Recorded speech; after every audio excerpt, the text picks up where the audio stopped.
நமச்சிவாய வாழ்க. நாதந்தாள் வாழ்க. இமைப்பொழுதும் என் நெஞ்சில் நீங்காதான் தாழ் வாழ்க.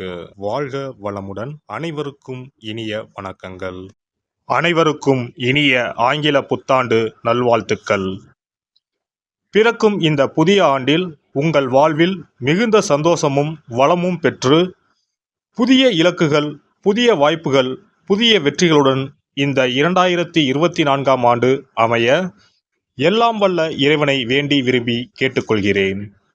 நிகழும் ஸ்ரீ மங்களகரமான சோபகிருது ஆண்டு ஜனவரி மாதம் 1ஆம் தேதி மார்கழி 16 அன்று பஞ்சமி திதியில் மகம் நட்சத்திரத்தில் கௌளவம் கரணத்தினில் சித்தயோகம் கூடிய நன்னாளில் இந்த ஆங்கில புத்தாண்டு பிறக்கின்றது. புத்தாண்டின் கிரக நிலைகளை ஆராய்ந்து பார்க்கும்போது குரு பகவான் மேசராசியில் வக்ர நிவர்த்தி அடைகிறார். ராகு பகவான் மீனராசியிலும், சனி பகவான் கும்பராசியிலும், புதன் செவ்வாய் சூரியன் தனுசு ராசியிலும், சுக்கிரன் விருச்சிக ராசியிலும், சந்திரன் சிம்ம ராசியிலும், கேது பகவான் கன்னி ராசியிலும் சஞ்சாரம் செய்கின்றனர். மே 1ஆம் தேதி குரு பகவான் மேச ராசியில் இருந்து ரிஷபராசிக்கு பெயர்ச்சியாகின்றார். அக்டோபர் 9, 2024இல் குரு பகவான் ரிஷபராசியில் வக்ரகதி அடைகின்றார். இதனால் அனைத்து ராசிக்காரர்களுக்கும் யோகம் அடைவார்கள். ஜூலை 29ஆம் தேதி முதல் நவம்பர் 15ஆம் தேதி வரை சனி பகவான் வக்ரகதி அடைந்து பின் நேர்கதி அடைகிறார். விவேகத்துடன் செயல்பட்டு வெற்றி வாகை சூடும் மகர ராசி அன்பர்களே, உங்கள் ராசியின் கிரக நிலைகள்: குடும்பஸ்தானத்தில் சனி பகவானும், சகோதரஸ்தானத்தில் ராகு பகவானும், சுகஸ்தானத்தில் குரு பகவானும், அஷ்டமஸ்தானத்தில் சந்திரனும், பாக்கியஸ்தானத்தில் கேதுவும், லாபஸ்தானத்தில் சுக்கிரன் புதனும், போகஸ்தானத்தில் சூரியன் செவ்வாயும் உள்ளனர்.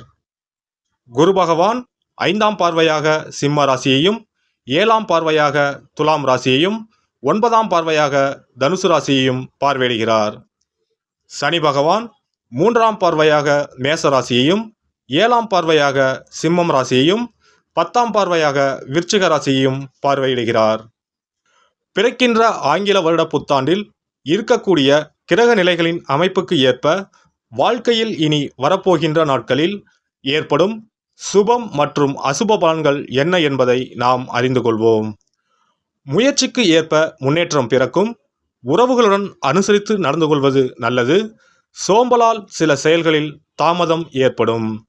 மறதி சார்ந்த பிரச்சனைகள் தோன்றி மறையும். எந்த சூழ்நிலையையும் சமாளிக்கும் தன்னம்பிக்கை உண்டாகும். சுகபோக விஷயங்களில் நாட்டம் ஏற்படும். சமூக பணிகளில் இருப்பவர்களுக்கு செல்வாக்கு அதிகரிக்கும்.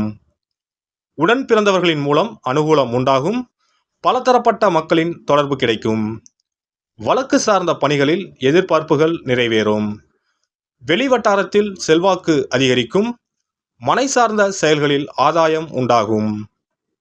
குடும்ப உறுப்பினர்களின் ஒத்துழைப்பு கிடைக்கும். பயணங்களின் மூலம் புதிய அனுபவம் ஏற்படும். தொழில் நிமித்தமான புதிய சிந்தனைகள் உண்டாகும். அரசு தொடர்பான பணிகளில் காலதாமதம் ஏற்படும். உடல் ஆரோக்கியம்: உடல் ஆரோக்கியத்தில் அவ்வப்போது சிறு சிறு இன்னல்கள் ஏற்பட்டு நீங்கும். சிந்தனையின் போக்கில் கவனம் வேண்டும். பழைய நினைவுகளால் ஒருவிதமான பதற்றம் ஏற்பட்டு நீங்கும். தியானம் மற்றும் சிறு அளவிலான உடற்பயிற்சிகளை மேற்கொள்ளவும், வாகன பழுதுகளை அவ்வப்போது சரி செய்து கொள்ளவும். பெண்களுக்கு சகோதரர் வழியில் மகிழ்ச்சியான செய்திகள் கிடைக்கும். சிறுதூர பயணங்களின் மூலம் புதிய அனுபவம் ஏற்படும். சுபகாரியம் தொடர்பான எண்ணங்கள் அலைச்சலுக்கு பின்பு கைகூடும். விலை உயர்ந்த பொருட்களில் கவனம் வேண்டும். நுட்பமான பணிகளை துரிதமாக செய்து முடிப்பீர்கள். செல்வச் சேர்க்கை தொடர்பான எண்ணங்கள் கைகூடும். வியாபார பணிகளில் லாபகரமான வாய்ப்புகள் அமையும். மாணவர்களுக்கு விளையாட்டு தொடர்பான விஷயங்களில் புதிய அனுபவம் ஏற்படும். உயர்கல்வியில் சிறு சிறு குழப்பம் தோன்றி மறையும்.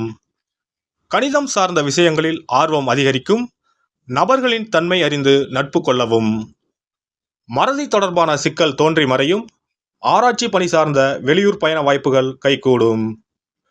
பணிபுரிவோர்கள், உத்தியோகஸ்தர்களுக்கு வேலை நிமித்தமான முயற்சிகள் கைகூடும். எழுத்து சார்ந்த துறைகளில் புதிய வாய்ப்புகள் கிடைக்கும். புதிய பொறுப்புகளின் மூலம் மதிப்பு மேம்படும். சக பணியாளர்களிடம் பொறுமையை கையாளவும். மற்றவர்களை பற்றிய கருத்துக்களில் கவனம் வேண்டும். அறிமுக நபர்களிடம் தனிப்பட்ட விஷயங்களை பகிர்வதை தவிர்க்கவும். வெளியூர் பணி வாய்ப்புகளில் சிந்தித்து செயல்படவும். வியாபாரிகள், வியாபார பணிகளில் உழைப்புக்கு ஏற்ற லாபமும் முன்னேற்றமும் உண்டாகும். வேலையாட்களிடம் அனுசரித்து செல்வதன் மூலம் ஒத்துழைப்பு அதிகரிக்கும். வர்த்தகம் தொடர்பான பணிகளில் ஆலோசனை வேண்டும். கூட்டாளிகளின் எண்ணங்களை புரிந்து செயல்படுவீர்கள். கூட்டாளிகளிடம் பொறுமையை கடைபிடிப்பது நல்லது. அரசு தொடர்பான பணிகளில் சூழ்நிலைக்கு ஏற்ப செயல்படவும். கலைஞர்கள், கலை சார்ந்த துறையில் புதுவிதமான மாற்றங்களை செய்வீர்கள். வாழ்க்கை துணைவரின் எண்ணங்களை புரிந்து கொள்வீர்கள். அரசு வழியில் சில உதவிகள் கிடைக்கும். காரசாரமான பேச்சுக்களை குறைத்துக் கொள்ளவும். வரவுக்கு ஏற்ப செலவுகள் உண்டாகும். ஆடம்பரமான சிந்தனைகளை குறைத்துக் கொள்ளவும். பெருந்தன்மையான செயல்பாடுகளால் மதிப்பு மேம்படும். அரசியல்வாதிகள், அரசியல்வாதிகளின் சாதுரியமான பேச்சுக்களின் மூலம் புதிய மாற்றங்களை உருவாக்குவீர்கள். பலதரப்பட்ட மக்களின் அறிமுகம் கிடைக்கும். திறமைக்கு ஏற்ப செல்வாக்கும் பாராட்டுகளும் அதிகரிக்கும். எதிராக இருப்பவர்களை அறிந்து கொள்வீர்கள்.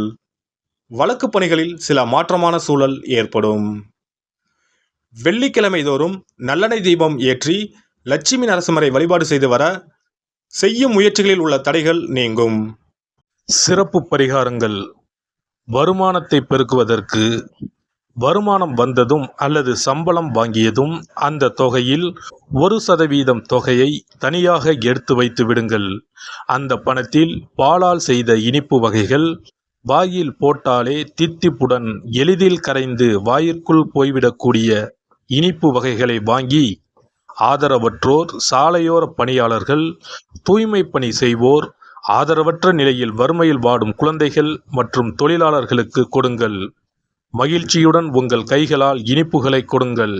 இப்படி செய்வதால் சனி சுக்கிர யோகம் உண்டாகும். இதனால் வருமானம் பெருகுவதுடன் கையில் பணம் சேர்ந்து கொண்டே இருக்கும். வருமானத்திற்கு தடையோ பஞ்சமோ வராது. ஏதாவது ஒரு வகையில் பணம் வந்து கொண்டே இருக்கும்.